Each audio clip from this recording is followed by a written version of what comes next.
Hey guys, welcome back.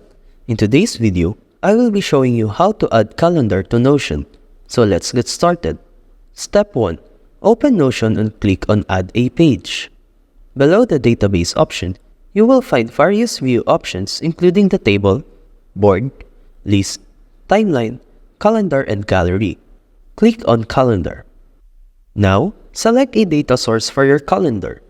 You can either choose an existing database or create a new one. In this example, an existing habit tracker database for January is selected.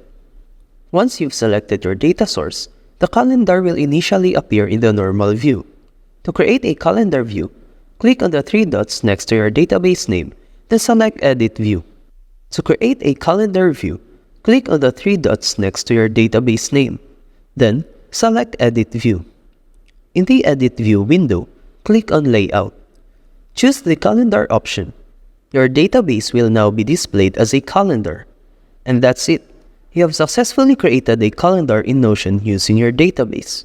Feel free to explore other options and customize the calendar to suit your needs. That's it for this video. I hope this video helped you out. Thank you for watching. See you next time.